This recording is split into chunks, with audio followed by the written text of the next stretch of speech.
Alors, mon objectif pour les 60 prochaines minutes, on va donner 1 heure, c'est de vous résumer l'essentiel des principales thèses présentées dans cet ouvrage-là, Le Capital au 21e siècle. C'est un ouvrage quand même de près de 1000 pages.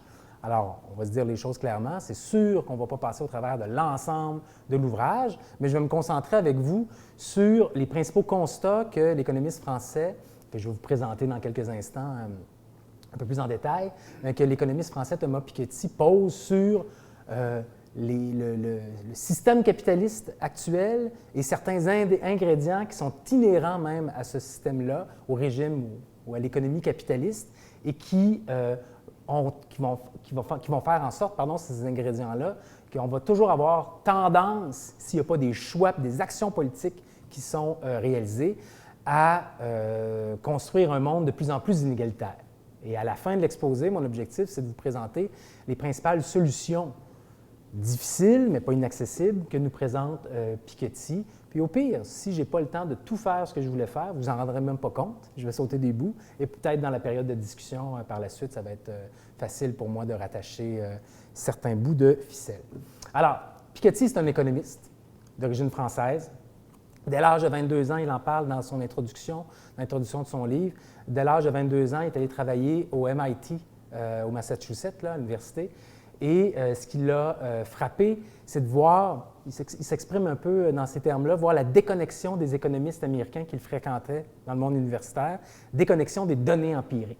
Alors lui, ce qui l'a frappé, c'est l'incapacité de bon nombre d'économistes qu'il côtoyait à l'université de sortir de leur modèle ou de leur représentation abstraite économique. Et pour lui, d'entrée de jeu, et c'est une critique qu'il fait, je vais vous lire un extrait dans quelques instants, d'entrée de jeu, il dit « L'économie doit être ouverte sur les autres disciplines des sciences sociales. L'économie doit s'intéresser à la politique, la sociologie, la philosophie, etc., et surtout au travail de terrain. » Et l'essentiel de ce livre-là, c'est l'expression d'un grand, grand travail de terrain. Il y a des chercheurs un peu partout dans le monde qui l'ont accompagné. Il y a eu des collectes de données phénoménales d'un point de vue de l'histoire de l'économie qui lui ont permis de poser certains constats, oui économiques, mais aussi politiques, que je vais vous présenter. La première critique que Piketty fait, c'est à la page 63, je vais lire l'extrait, c'est qu'il nous dit, en ayant en tête ces années de son passage aux États-Unis dans la jeune vingtaine, il nous dit « La discipline économique n'est toujours pas sortie de sa passion infantile pour les mathématiques et les spéculations purement théoriques et souvent très idéologiques, au détriment de la recherche historique et du rapprochement avec les autres sciences sociales. » Pour lui, le travail empirique est important. C'est beau faire des modèles économiques, mais il faut les tester. Il ne faut pas être pris, il ne faut pas être idéologue finalement, il ne faut pas être pris dans nos modèles ou nos aveuglements idéologiques, si je peux m'exprimer ainsi. Alors, on va le dire franchement, Piketty, il ne remet pas en question le libéralisme économique. Il ne remet pas en question le libre marché, il ne remet pas en question la notion de propriété individuelle, propriété privée, si vous préférez. Autrement dit, ce n'est pas un communiste. Littéralement, et il s'assume pleinement, et il le dit dans son ouvrage. Par contre, il remet en question bon nombre de choix que nos sociétés politiques ont faits au cours des 40 dernières années, suite à la fin de la période historique qu'on appelle les 30 Glorieuses. Je vais revenir là-dessus durant mon exposé. Et ce qu'il découvre avec son équipe de chercheurs, c'est l'aboutissement aussi de plus d'une décennie et demie de travail et de recherche sur la question des inégalités, entre autres en France. Mais ce qu'il découvre, c'est que dans le monde actuel, la concentration de la richesse, du capital, de la richesse, du patrimoine économique est de plus en plus concentrée et en plus d'être de plus en plus élevée dans les mains de moins en moins d'individus finalement, et que l'écart aussi entre les revenus entre les plus riches, les plus aisés de nos sociétés en Occident et les plus pauvres est en train de reprendre des proportions telles qu'on avait connues, pas au siècle passé, au 20e siècle, mais au 18e et au 19e siècle. Donc, il y a plus d'un siècle et quart ou et demi. Et pour Thomas Piketty, ça l'inquiète. J'ai en tête, c'est une publication d'une recherche de la banque suisse qui s'appelle Crédit Suisse. C'est Radio-Canada qui avait couvert la nouvelle, ça doit faire un an et demi à peu près. C'est au milieu de l'été 2015 de mémoire, où Crédit Suisse nous annonçait, selon ses études ou ses constats, que le 1 le plus aisé de la population mondiale, celui qui détient le plus d'argent ou de patrimoine ou de capital, si vous préférez, détenait maintenant 50 de l'ensemble on avait franchi cette barre psychologique-là du fameux 1 % qui détiendrait dans l'ensemble de la richesse mondiale 50 % de l'ensemble du patrimoine économique mondial. Donc, ce genre de statistiques-là, je vais vous en présenter plusieurs aujourd'hui, et pour Piketty, elles sont évidemment inquiétantes. Il ne remet pas en question les inégalités économiques. C'est-à-dire, il va critiquer l'excès des inégalités économiques, mais il va nous dire, Piketty, qu'il y a des gens qui ont des meilleurs revenus que d'autres dans une économie capitaliste, dans un libre marché, mais c'est logique, c'est conséquent. Le travail, il y a un jeu d'offres et de demande par rapport aux capacités que l'on a, notre talent ou nos études, là, nos compétences, etc. Et bon, le phénomène de la rareté s'applique et ce n'est pas en soi un problème, ce n'est pas en soi une injustice en tant que telle. Par contre, pour Piketty, on peut justifier la richesse, on peut justifier parfois même les grandes richesses, mais il faut que cette justification-là se fasse toujours autour d'un principe que lui, il appelle le principe d'utilité. Il faut que le fait qu'il y ait des écarts de richesse, ça serve la population, ça serve qu'il y ait une utilité sociale. Pour ceux qui ont, je ne vais pas entrer en détail là-dedans, mais pour ceux qui connaissent un peu la philosophie américaine, il y a un philosophe américain qui a écrit un livre en 1971 qui s'appelle « Théorie de la justice » du philosophe John Rawls, et où il nous présente deux principes de justice, puis il y a un de ces principes de justice-là qu'on appelle le principe de différence et qui reprend essentiellement la même idée que celle que Piketty, ou c'est que Piketty qui reprend grosso modo la même idée, à savoir qu'il peut y avoir des gens qui ont des revenus puis une richesse plus élevée que d'autres, mais il faut que ça serve l'économie, il faut que ça serve la société, il faut qu'il y ait une fonction sociale. En dehors de cette fonction sociale-là, Piketty, comme Rawls, ils vont nous dire, les deux, qu'il n'y a pas de pertinence, il n'y a pas même de légitimité à de telles richesses. Alors, allons tout de suite dans le vif du sujet. Je vais vous présenter une série de thèses. Ce n'est pas l'ensemble des thèses qui sont exposées ou discutées dans cet ouvrage-là, dans l'ouvrage « Le Capital au 21e siècle », mais je vais vous présenter quand même celles que je vais discuter avec vous aujourd'hui. Bon, la première thèse importante, il faut comprendre d'entrée de jeu, c'est que pour Piketty, c'est dit à la page 47, l'histoire de la répartition des richesses est toujours une histoire profondément politique. Piketty remet en question cette idée-là, l'idée qu'on entend souvent, là, à l'effet qu'il y aurait un mécanisme inhérent ou propre ou intrinsèque, peu importe comment on le dit, au capitalisme et qui permettrait naturellement à tendre vers une diminution des inégalités. On a beaucoup entendu ce discours-là durant les 30 années qui ont suivi la Seconde Guerre mondiale. Piketty, ce qu'il nous le dit, il dit qu'il n'y a rien de plus faux que ça. Puis je vais vous en faire la démonstration avec Piketty aujourd'hui, ou plutôt ce soir, à l'effet que oui, il y a eu une diminution quand même assez importante, entre autres aux États-Unis, mais partout en Occident, mais en tout cas en Europe surtout, puis aux États-Unis, au Canada aussi, au Québec donc. Il y a une diminution des inégalités durant la période 1945 à 1975-80, mais elle s'explique par des phénomènes politiques. Et ce n'est pas le capitalisme en lui-même qui porte les ingrédients qui nous mènent vers une telle diminution. Telle est une des thèses de Piketty. Et qu'actuellement, si rien n'est fait, et ça, c'est un constat que Piketty répète à qui veut l'entendre, lui, il est inquiet, si rien n'est fait, littéralement, on va retrouver dans nos sociétés des taux d'inégalité connus aussi élevés qu'on a connus au 18e et au 19e siècle. Ce qui fait dire à Piketty que finalement, c'est même la médiocrité, Alain Deneau, je dirais, parlerait peut-être dans ces termes-là, de nos politiciens, mais c'est plutôt la méritocratie, qui est en péril.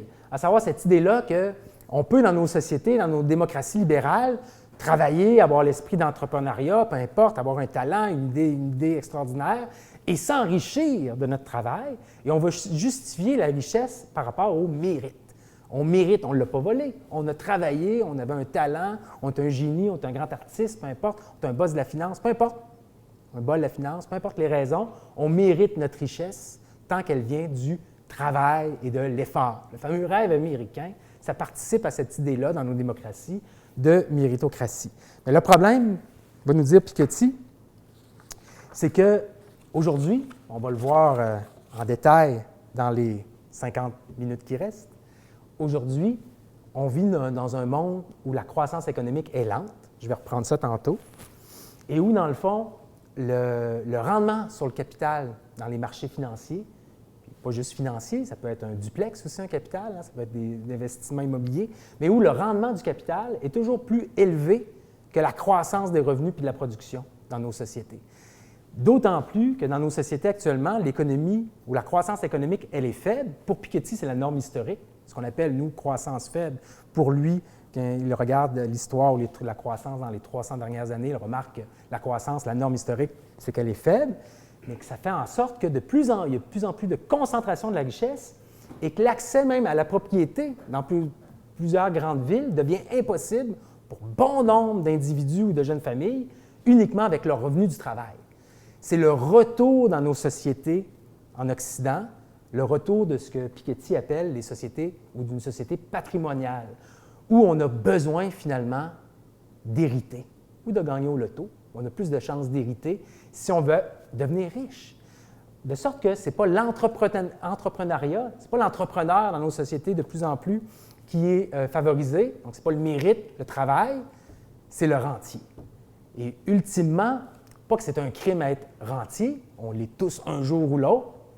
Je mets de l'argent dans mes REER, puis que je parie sur les bons rendements de la Caisse de dépôt, parce que je suis un enseignant, puis je vais avoir un fonds de pension dont la caisse est gérée par la Caisse de dépôt. Puis je dis, ultimement, je vais être moi aussi rentier, on va tous l'être. En soi, ce n'est pas un problème d'être rentier, mais ce qu'il met de l'avant, Piketty, c'est qu'il nous dit, c'est pas normal que la croissance de la richesse devienne telle qu'il y a des gens, comme à la belle époque, comme au 18e, comme au 19e siècle, qui finalement n'auront jamais travaillé de leur vie, mais vont vivre dans de la haute richesse, ou comme dans l'époque des grandes sociétés. Ils vont avoir une influence même parfois démesurée d'un point de vue politique, ce qui est inquiétant pour lui. Je vais revenir en conclusion. Alors, il y a vraiment cette thèse-là, c'est l'idée que le capitalisme en lui-même, le fonctionnement du capital sur les marchés financiers, va faire en sorte que le capital ou le capitaliste a toujours tendance à encourager davantage, non pas le travail, mais la rente, ou les rentiers, si vous préférez, plus les héritiers que les entrepreneurs, parce que le capital va se reproduire tout seul, ce qui n'est pas le cas, évidemment, généralement, du travail que l'on fait lorsqu'on est salarié. Et comme au 19e siècle, c'est ce que nous dit Piketty, on s'enrichit davantage de nos jours dans nos sociétés grâce à l'héritage que grâce au travail. Alors, je reviens sur cette idée-là de méritocratie. Pour lui, c'est problématique, parce qu'on justifie la richesse, puis on la tolère, on l'accepte essentiellement en raison du fait qu'on la mérite. Quel est le mérite d'un individu qui hérite de 10 milliards ou 100 millions, 300 millions de dollars, qui ne travaille pas de sa vie? Aucun. Tant mieux, Piketty, il l'a dit, tant mieux pour la personne. Je dis, qui ne serait pas heureux d'hériter de 100 millions de dollars? Je serais le premier à être heureux. Mais d'un point de vue de la réflexion politique, sociologique, économique, il n'y a pas de plus-value, il n'y a pas d'avantage ou de bienfait, nous dit-il. Alors, qu'est-ce qui cause justement cette augmentation fulgurante-là de la concentration de la richesse, mais aussi de l'écart entre les plus hauts revenus et les plus bas revenus?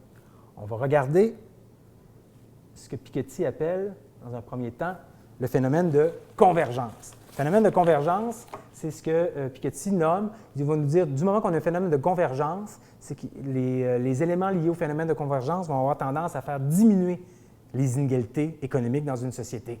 À l'inverse, les phénomènes de divergence vont avoir l'effet contraire. Et les phénomènes de divergence, que je vais vous présenter après les éléments qui sont liés à la convergence, ces phénomènes-là de divergence sont des facteurs beaucoup plus puissants que les éléments ou le phénomène qu'on appelle de la convergence. Il y en a 4, je vais les présenter rapidement. Piketty va nous dire une société dans laquelle il y a une croissance économique relativement élevée ou plus élevée que la moyenne, c'est une société qui va avoir tendance de par la croissance économique élevée, va avoir tendance à diminuer, avoir le phénomène d'observer un phénomène de diminution des inégalités. La raison est assez simple, plus la croissance est élevée généralement, plus on s'approche du plein emploi, plus il y a une production, plus il y a des gens qui travaillent, moins qu'il y a de gens dans la rue, etc., et vice-versa. Et ces phénomènes-là de croissance élevée, on les a remarqués dans l'histoire économique récente, dans des périodes que Piketty appelle les périodes de rattrapage économique. Après la Deuxième Guerre mondiale, l'Europe est complètement détruite, ou presque. Il faut la reconstruire. La croissance économique est de l'ordre de 4-5 %. Ce n'est pas pour rien, une période de rattrapage, de reconstruction. La Chine des 20 dernières années a eu des taux de croissance parfois de 14, 15, j'ai déjà lu, il me semble, de mémoire, 18 %. Et là, on s'inquiète parce que ça diminue à 8-10 %, ce qui est des phénomènes quand même assez, d'un point de vue de la croissance économique, très, très, très élevés. Piketty en parle un peu, pas abondamment, mais un peu du phénomène chinois dans son livre, mais la Chine, c'est une période de rattrapage économique. C'est que la Chine est en voie de rattraper le reste du monde d'un point de vue du développement économique, mais aussi technologique, etc. Donc, c'est des périodes où on voit les inégalités généralement diminuer. Lié à ça, l'ouverture des marchés ou les traités de libre-échange. Plus parce que le phénomène de l'ouverture des marchés va participer à une croissance économique plus élevée. Donc, ça va être un deuxième élément de convergence. Mais je vais le voir avec vous en conclusion qu'il y a un problème avec l'ouverture des marchés lorsqu'on parle de fiscalité et que la question de la fiscalité est un des principaux éléments de divergence par rapport à l'augmentation et de la concentration de la richesse. Éducation, c'est un élément. Piketty présente l'éducation comme le bien public numéro un. Il le présente comme ça dans le premier chapitre.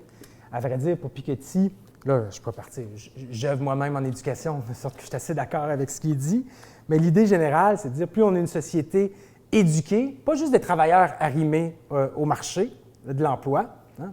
Une petite ligne éditoriale pour nos libéraux qui sont au pouvoir actuellement. Bon, excusez-moi, c'était plus fort que moi.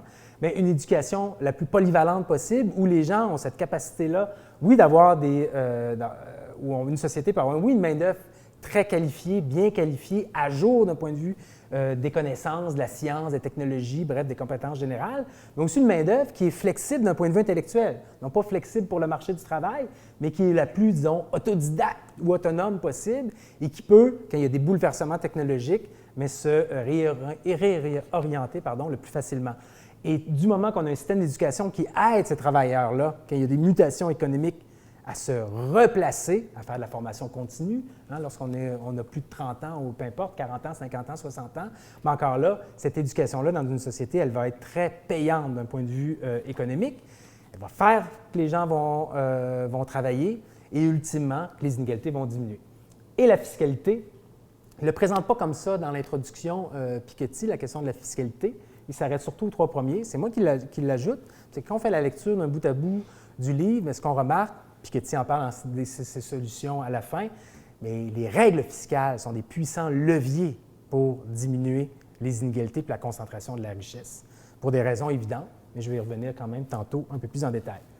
Maintenant, qu'est-ce qui cause les augmentations de la richesse et de la concentration du capital dans nos sociétés?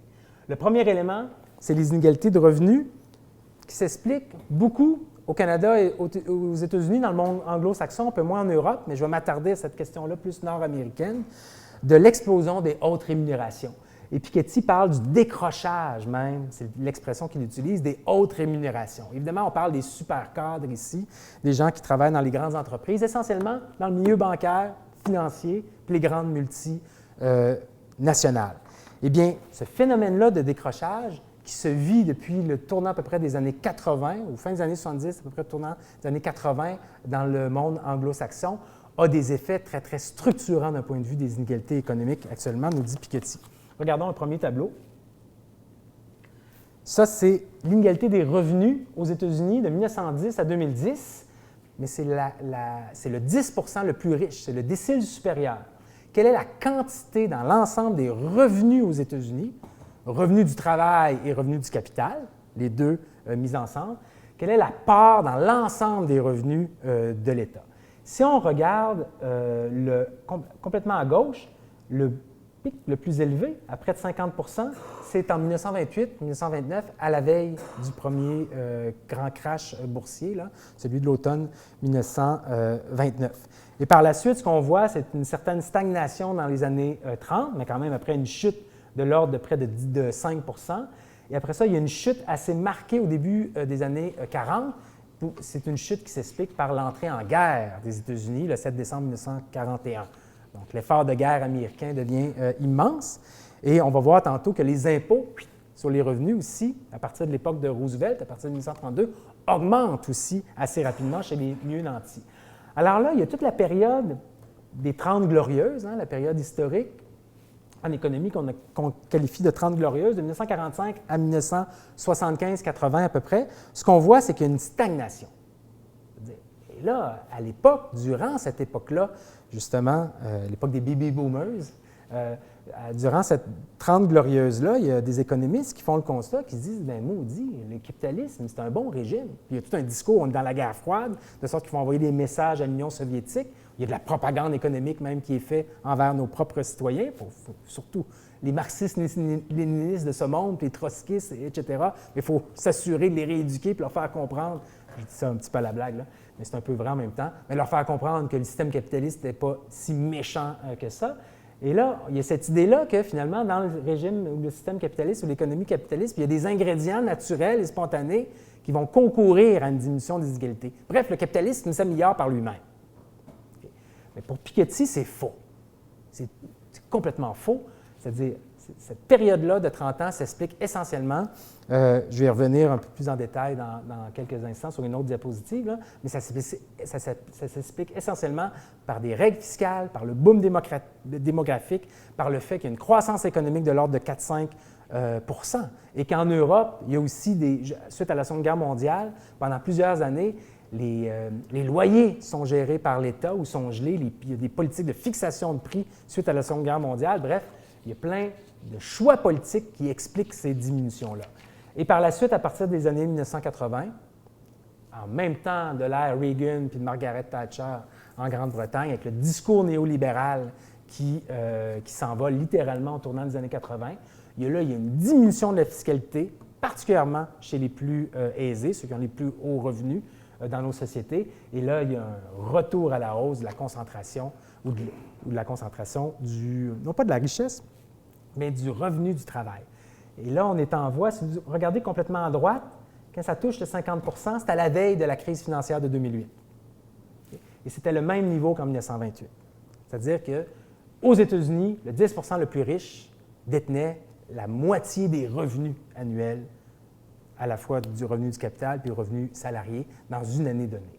Et là, ça a baissé un peu depuis, suite à 2008, mais c'est en voie de retourner vers le 50 Et durant la période des 30 Glorieuses, il y a cette idée-là, Piketty insiste beaucoup là-dessus, il y a comme un pacte social.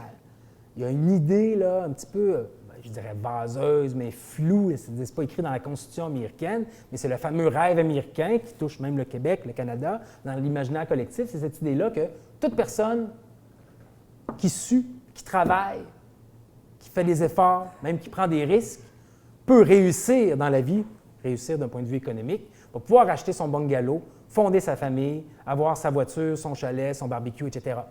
Que le travail, puis ultimement payer sa maison et avoir une belle retraite dorée. Donc, que le travail est littéralement payant. Et cette idée-là de pacte social, Piketty en parle, elle est imprégnée dans la fiscalité, mais aussi dans l'esprit des dirigeants. Il n'y a personne dans les années 50-60, dans les hauts patrons, des grands patrons d'entreprise, qui se serait imaginé qu'il pourrait avoir 354 fois le salaire moyen du salarié qui travaille dans son entreprise. Ce qui est, en date de 2013, le ratio hauts dirigeants et salariés, 354 fois en 2013. En 1965, le ratio il est de 20 fois. C'est-à-dire, les hauts dirigeants dans les entreprises gagnent en moyenne 20 fois le salaire moyen d'un salarié. En 1978, c'est 29 fois, pour passer à 123 fois en 1995 et 354 fois, ce que je vous disais, en 2013. Ça, c'est pour les États-Unis. Le Canada, en 2013, c'est 206 fois le ratio employé aux dirigeants.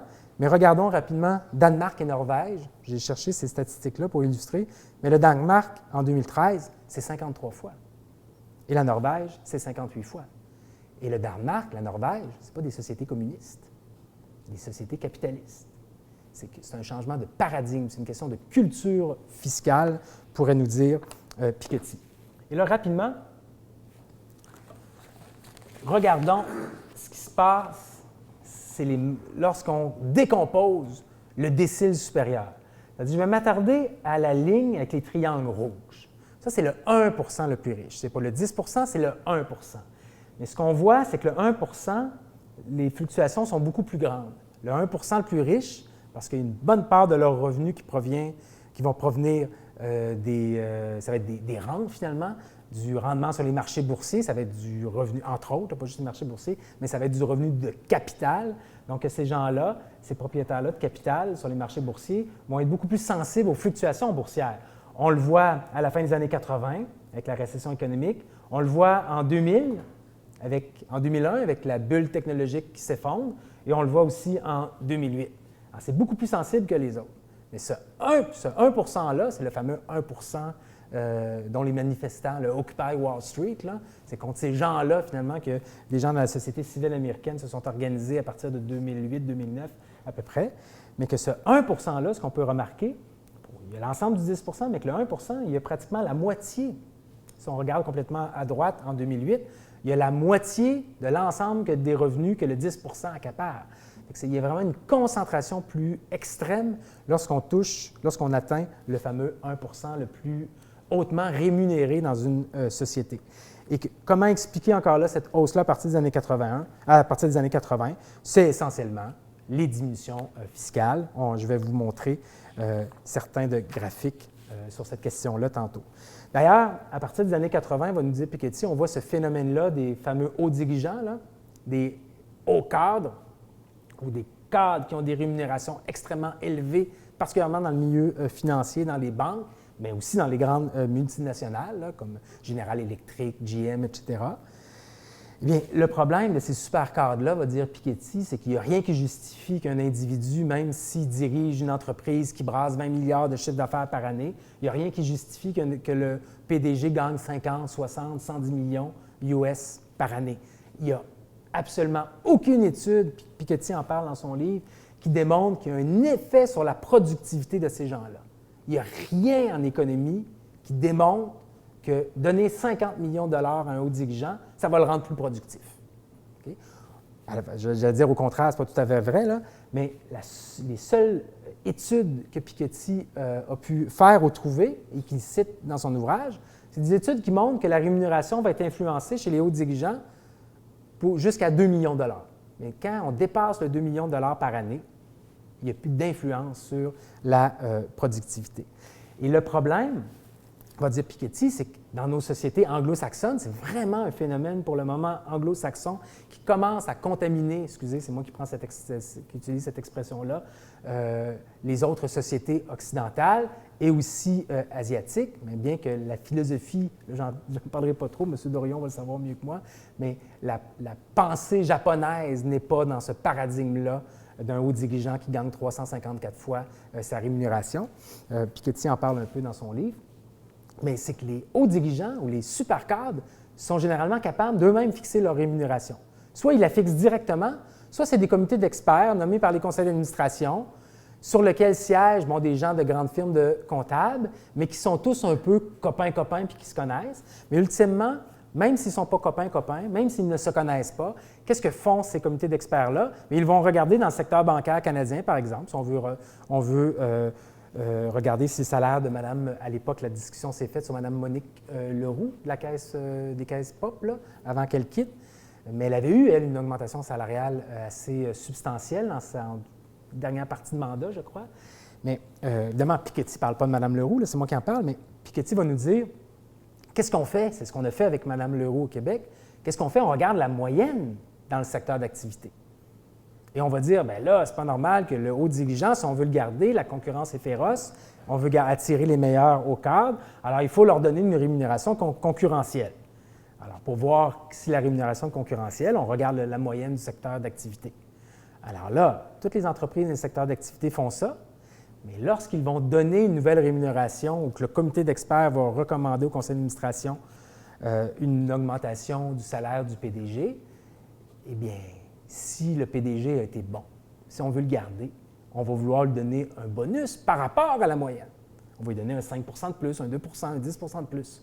Mais en faisant ça, on participe à quoi? À l'augmentation de la moyenne et de la surenchère pratiquement à l'infini des salaires. Alors, c'est un cercle vicieux sans fin pour Piketty qui est aucunement fondé sur la rationalité, je dirais, économique, fiscale, mais aussi politique. On pourra peut-être en reparler si ça vous intéresse, cette question-là. J'aurais d'autres choses à vous dire, mais dans la deuxième partie. Et là, regardez, ça, c'est le même tableau. D'ailleurs, je pourrais rendre disponible, je ne l'ai pas dit en introduction, mais tous ces tableaux-là, je pourrais les envoyer aux responsables. Je ne sais pas si c'est l'habitude de les partager, mais peu importe, c'est un détail pour moi, là. Ici, c'est l'inégalité des revenus dans les pays anglo-saxons. Je voulais juste vous faire remarquer, la ligne rouge, c'est toujours les États-Unis, c'est pour le 10 le plus riche. mais c'est qu'il y a une tendance qui est la même, à peu près, une belle courbe en U qui suit à peu près les mêmes horizons historiques. Je ne m'y arrête pas plus que ça. Le deuxième élément, assez important, qui mène vers une augmentation de la croissance de la richesse dans nos sociétés, puis ultimement des inégalités de revenus, c'est ce que Piketty nomme pas, c'est plutôt l'accumulation et la concentration des patrimoines dans un monde qui est caractérisé par deux phénomènes, par une faible croissance de la production, une faible croissance économique, qui est la norme historique pour Piketty, mais évidemment, ajouter à ça un rendement élevé du capital. Ce qui fait dire à Piketty, c'est l'expression qu'il utilise, c'est que la principale force de divergence dans nos sociétés capitalistes, le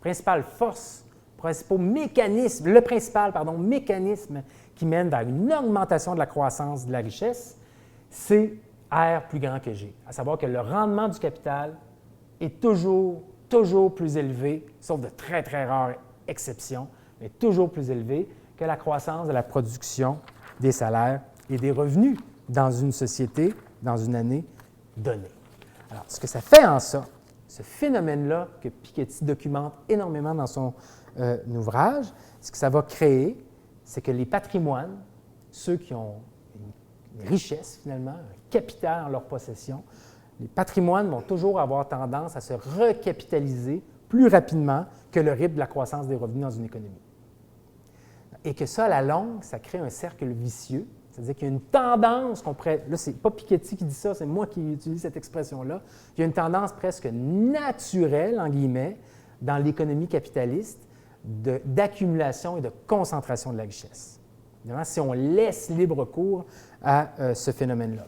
Ça va faire en sorte qu'un détenteur d'un gros patrimoine hérité, un héritier heureux, j'imagine, après le deuil, il y a l'argent. Bon, je ne sais pas si ça peut... en tout cas, pas toujours, je pense. Je ne veux pas être macabre, mais on s'entend. Qu'on perd nos êtres chers, l'argent a peu d'importance. Mais pour un héritier, là, il suffit d'épargner, d'avoir un taux d'épargne relativement bas si on a un gros capital. Il suffit qu'on en épargne une petite partie et là, on peut avoir un gros train de vie et notre capital va continuer à grossir, à croître plus rapidement que la croissance de l'économie dans son ensemble. De sorte que pour Piketty, et c'est la tendance qu'il observe et qu'il documente dans son ouvrage, c'est que le capital hérité dans nos sociétés en vient à dominer largement le capital accumulé par la sueur du travail. Rappelez-vous ce que j'ai dit dans l'introduction. Pour Piketty, c'est un peu le drame, c'est un peu la fin de la société ou de la vision méritocratique dans nos sociétés, à tout moins si rien n'est fait. Le rentier, c'est plus payant être rentier qu'être entrepreneur. Mais ce n'est pas normal, va nous dire Piketty. Et que le capital peut en venir, et c'est ce qu'il observe et c'est ce qui l'inquiète, le capital peut en venir à prendre des proportions tellement immenses, gigantesques, élevées, que ça peut mettre même en péril nos systèmes politiques. Ça peut créer de l'effervescence populaire, ça peut créer des tensions, ça peut ramener certains partis politiques plus xénophobes dans certains... Bref, il y a des phénomènes politiques et sociologiques assez complexes qui peuvent entrer en ligne de compte. Et d'ailleurs, je dis ça comme ça, mais Piketty, suite à l'élection de Donald Trump, a écrit sur l'élection de Donald Trump, et pour lui, Trump a été élu essentiellement en raison des grandes disparités économiques dans la société américaine des 30-40 dernières années. Piketty, ce qu'il nous enseigne, entre autres, dans ce livre-là, c'est que de 1977 à 2007, aux États-Unis, 75 de la croissance économique est allée dans les mains du 10 le plus aisé. Dans ce 10 %-là, si on met de côté seulement le 1 mais le 1 s'est accaparé, à lui seul, 60 de la croissance. Donc 60 points de pourcentage sur les 75. Pendant ce temps-là, 90 de la population, quand elle fait, eh bien, sa croissance de ses revenus moyens là, a augmenté par année de 0,5 soit en deçà de l'inflation. Et moi, quand j'étais très petit, autour des années 80, on m'a conté que l'inflation était très élevée. Ça n'a rien à voir, 15, 18, 20 et là, on est de l'ordre du 1 2,5 1 à 2,5 et on s'inquiète. Mais bref, si notre salaire pendant 30 ans, 40 ans augmente de 0,5 puis que l'inflation augmente de 2 en moyenne, on s'appauvrit en termes de pouvoir d'achat de 1,5 par année. Et que ça, c'est pour, en moyenne, 90 de la société américaine. Alors, ces gens-là se sentent délaissés. C'est un peu la thèse que Piketty a rédigée, ou son point de vue dans son blog suite à l'élection de Trump. Rapidement, depuis tantôt que je vous dis que la croissance économique La norme historique, c'est que la croissance, elle est faible. Alors, regardez, là, ici, c'est un tableau qui part de 1700 à 2012. Alors, ce qu'on remarque, c'est que ça oscille autour de 1,5 à 2 mais qu'il y a une période de rattrapage économique, avec une période de grande croissance démographique, les 30 glorieuses, le phénomène des baby boomers, etc., et que là, la croissance, essentiellement en Europe, a oscillé entre 4 et 5 et c'est durant cette période-là de haute croissance, même aux États-Unis, elle était plus élevée, que les inégalités ont eu tendance à diminuer. Et là, j'attire votre attention, c'est un tout autre graphique. C'est un modèle que Piketty nous présente abondamment dans son ouvrage. C'est le ratio ou le rapport capital-revenu en Europe, en 1870 et 2010. Qu'est-ce que signifie ce rapport capital-revenu? Piketty, ce qu'il nous dit, c'est qu'en regardant un graphique comme ça nous renseigne rien, ça ne nous dit rien, plutôt sur la structure des inégalités. Ça nous montre la part du capital par rapport aux revenus dans une société. Et ce qu'on remarque, c'est une courbe en U. On voit qu'à partir, il faut regarder la ligne rouge, peu importe, la France, là, à partir de 1870, la France et le Royaume-Uni étaient, disons, au même niveau, à 700 %. C'est la valeur du capital privé en pourcentage du revenu national. Autrement dit, en 1870 en France, leur capital, la masse du patrimoine ou de la richesse en France équivalait, si on la comptait au complet, à 7 fois les revenus annuels de l'État français. Pas de l'État français, mais de la société ou de l'économie française. Là, ce qu'on remarque, c'est qu'à partir de 1914 à peu près, il y a une chute drastique de ce ratio-là, et ça s'explique aisément. Il y a du capital qui est littéralement dilapidé. Première Guerre mondiale. Bon, si on a énormément de capital immobilier puis que notre ville se fait raser, on vient de perdre notre richesse, on vient de perdre notre capital. De sorte que premier choc politique important. Et Piketty insiste, c'est une de ses thèses, ce n'est pas l'économie en elle-même, excusez, je répète, je suis un prof ça répète toujours un peu. Alors, ce n'est pas l'économie en elle-même capitaliste qui mène à une diminution des inégalités, c'est des chocs politiques ou des phénomènes politiques. Et par choc politique, les guerres, la révolution russe, la révolution bolchevique de 1917 est assez importante. Au tournant des années 20, l'État russe dit « créanciers européens, on ne vous remboursera pas. On a fait la révolution anticapitaliste, on ne remboursera pas les riches bourgeois anglais, etc., et français, ni les grandes banques. » De sorte qu'il y a du capital, littéralement, qui est rayé des livres comptables. Par la suite, il y a une stagnation pendant 30 ans et ça reprend son air d'aller à partir des années 1980. Et si on regarde pour le même type de ratio, mais pour la période 1970 à 2010, là, j'aurais beaucoup de choses à dire parce qu'on peut voir les phénomènes historiques à droite et gauche, mais je vais simplement m'en tenir à l'élément très général, parce que quand même le temps file, c'est qu'à partir des années 80, qu'est-ce qu'on vit dans le monde entier, mais essentiellement en Occident? C'est le retour, c'est un appel au retour du libéralisme classique, qu'on appelle communément néolibéralisme. Il y a un discours ambiant très fort pour diminuer les inégalités, diminuer les impôts, diminuer la fiscalité. Il y a la thèse là, de Reagan à l'effet qu'il faut absolument diminuer l'impôt des riches parce que cette richesse-là va permettre la croissance économique. Autrement dit, c'est l'approche du trickle-down, la petite gouttelette d'eau qui va aller rejaillir même jusqu'au travailleur le plus pauvre qui va trouver de l'emploi parce que le riche est plus riche. Donc, il y a tout ce discours-là à caractère néolibéral qui fait en sorte que la fiscalité devient beaucoup plus laxiste, si je peux m'exprimer ici. Puis il y a une déréglementation aussi des marchés financiers qui s'opèrent un peu partout dans le monde. Et là, il y a un retour vers la hausse de la concentration, de la présence du capital dans nos sociétés. Je parle d'impôts depuis tantôt.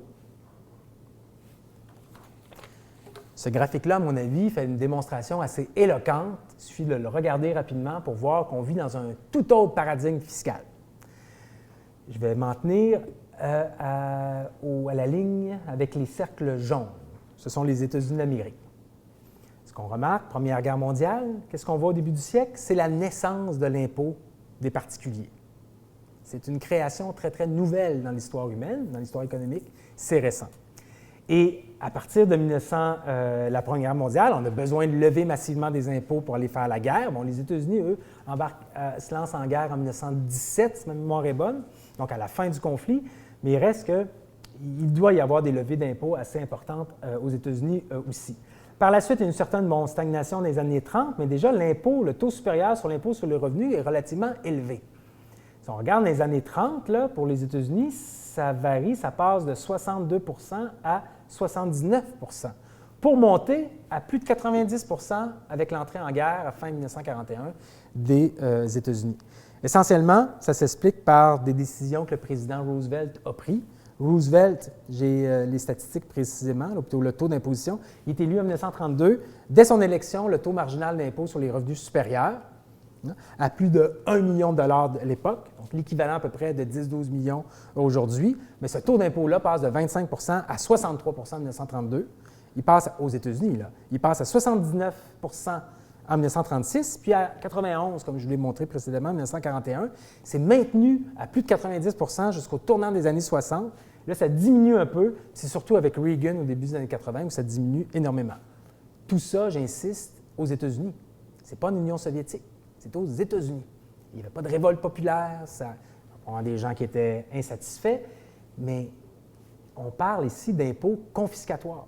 C'est-à-dire le message qu'on envoie politiquement, c'est que tu peux travailler pour gagner 20 millions de dollars, mais les 10 millions entre ton 10e million puis le 20e, mais il va être imposé à 90 On va te le confisquer littéralement. Autrement dit, c'est un frein à la cupidité individuelle. Tu n'as plus intérêt. L'individu n'a pas intérêt à chercher à s'enrichir d'une manière démesurée. Puis en plus, ça a une fonction sociale. Cet argent-là va à l'État et peut servir à différents services. Alors, tout ça, dans une société capitaliste, sans pour autant détruire même les droits humains fondamentaux.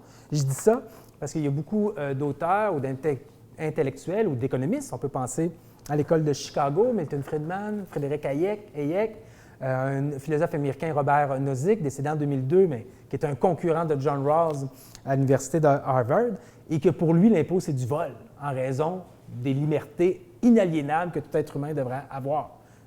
Pour un philosophe comme Robert Nozick, la propriété privée, c'est l'extension de notre liberté individuelle. Alors, il a fait une guerre d'un point de vue philosophique à l'impôt, ce philosophe-là. Et je dis ça, pas tant parce que l'objet de l'exposé, c'est Robert Nozick, mais seulement pour souligner que ce phénomène-là de haut taux d'imposition, ça s'est fait aux États-Unis. Pas juste aux États-Unis, on le voit aussi ailleurs, mais dans une société capitaliste et qui ne remettait pas en cause les droits humains fondamentaux. Loin de là, il se présentait à l'époque face à l'Union soviétique comme étant défenseur des droits humains fondamentaux. Et là, ici, c'est le taux supérieur de l'impôt sur les successions. Il n'y en a pas au Québec puis au Canada. Au Canada, c'est fin des années 60. Au Québec, c'est 1975, ma mémoire est bonne. Mais il n'y a plus vérité de 100 milliards de dollars au Québec. Il va n'y avoir aucun impôt sur cette passation-là d'argent. Évidemment, vous allez faire avec votre 100 milliards ou même votre 1 million, votre 10 000 $ des rendements. Là, il y a une partie qui va être imposable. Mais il n'y a pas d'impôt sur les successions comme ça se voit dans bon nombre d'États. Et comme ça s'est vu aussi à des niveaux quand même assez élevés, regardons les États-Unis et la Grande-Bretagne durant justement la période des 30 Glorieuses, là où il y a une diminution des inégalités, eh bien, l'impôt sur les successions est autour de 80 Et ce genre de mesures-là, Piketty aimerait ça qu'on les remette en place. Il ne les quantifie pas, mais il trouve ça aberrant que dans une société qui se targue d'être démocratique, qui se dit être fondée sur un pacte social qu'on peut appeler la méritocratie et qui justifie les écarts de richesse de cette manière-là, il serait totalement logique qu'on impose ce qui n'est pas mérité, à savoir l'héritage, et que ça ferait en sorte que le retour des sociétés patrimoniales, évidemment, serait ou la capacité, justement, que nos sociétés redeviennent des sociétés dites patrimoniales, contrôlées par des grandes richesses, diminuerait énormément. Donc, je vais aller ici, c'est le pourcentage, je vais le présenter très, très rapidement, c'est le flux successoral, c'est-à-dire la quantité d'héritage par année qui est en France, c'est l'exemple de 1820 à 2000, c'est surtout pour voir la courbe en U et le retour vers la hausse. C'est-à-dire que pendant longtemps, de 1820 à 1920 à peu près, c'était de l'ordre de 20 à 25 de l'ensemble du revenu national. Les successions dans une année, là, je n'ai pas été clair, je m'excuse, équivalaient à peu près 20 à 25 de l'ensemble des revenus dans une année. Ça a baissé beaucoup durant le 20e siècle, à cause des guerres, à cause de la 30 Glorieuses. Des 30 Glorieuses, à partir des années 1980, c'est reparti à la hausse. Et là, On va rentrer dans nos temps. Ce que je vous présente, c'est l'inégalité du capital. Non pas du travail, mais du capital. Qui possède le patrimoine dans la société, dans nos sociétés européennes, mais je vais attirer votre attention dans la colonne, l'avant-dernière, à droite. Donc, la première colonne en partant de la gauche que vous voyez complètement rouge, donc la deuxième en partant de la droite, c'est l'inégalité caractérisée ou qualifiée par Piketty de forte aux États-Unis au tournant de 2010. Autrement dit, les 10 les plus riches détiennent 70 de l'ensemble de la richesse américaine. Non pas des revenus du travail, mais du capital, du patrimoine économique. Regardez à droite, dans l'Europe de 1910, qualifiée par Piketty comme étant, puis par l'histoire même, comme étant une société profondément inégalitaire, ce taux-là était à 90 % Si rien n'est fait, va dire Piketty, les États-Unis d'Amérique, le Canada aussi, hein, je parle beaucoup des États-Unis, mais on est un petit peu en retard, mais on suit le même pattern, excusez-moi, les mêmes courbes statistiques, excusez-moi l'expression, on t'envoie de retrouver le même niveau d'inégalité du début du siècle passé. Le 1 le plus riche détient 35 c'est bien ça, de l'ensemble des richesses ou du capital aux États-Unis. Mais ce qu'on voit quand même, l'avant-dernière ligne vers le bas, à l'horizontale, c'est la classe moyenne. Et cette classe moyenne-là, que Piketty qualifie de classe moyenne patrimoniale, c'est 40 à peu près de la population, et c'est, en 2010, les détenteurs de 25 du patrimoine. Mais ça, quand même, c'est une nouveauté historique qui est apparue avec les Trente Glorieuses. La période de rattrapage, puis de forte croissance économique, puis de fiscalité relativement élevée entre 1945 et 1980 à peu près, a permis l'émergence de ce qu'on appelle, entre autres, là, la fameuse classe moyenne, ce qui n'est pas anodin, va dire Piketty, d'un point de vue de l'égalité dite démocratique. Et si on regarde, si on fusionne travail et capital, eh bien là, ce qu'on remarque, c'est que le 10 le plus riche, c'est 50 c'est les statistiques du départ. Le 1 le plus riche, c'est à peu près 20 Et si la tendance se maintient, le 50 va atteindre presque 60 autour de 2030, tandis que la classe moyenne, elle détient à peu près 30 de l'ensemble des revenus du travail et du capital. Mais ce qu'on voit se dessiner aux États-Unis, c'est ça sur quoi Piketty insiste dans son ouvrage, c'est qu'on a vu en Europe dans le passé un retour aux sociétés, on a vu les sociétés patrimoniales, on est en voie de recréer des sociétés patrimoniales en Europe, ça pourrait arriver aussi aux États-Unis, mais le schéma profondément américain ou états-unien, c'est un schéma qui s'explique par une hausse fulgurante des inégalités de revenus qui s'explique par les salaires des très, très, très hauts dirigeants et non pas par l'héritage. Aux États-Unis, les super cadres dont je vous parlais précédemment, 70 des grandes fortunes aux États-Unis, d'un point de vue des hauts salariés, des plus hauts revenus, c'est des super cadres. Souvent, on dit « Ah, ben non, c'est les acteurs d'Hollywood, c'est le chanteur, c'est Lady Gaga, etc. » Ces gens-là, là, le monde artistique, en guillemets, c'est 0,5 du 1 70 c'est des gens en finance, dans des banques ou dans des grandes entreprises, des multinationales. Et là, j'achève, regardez ça rapidement.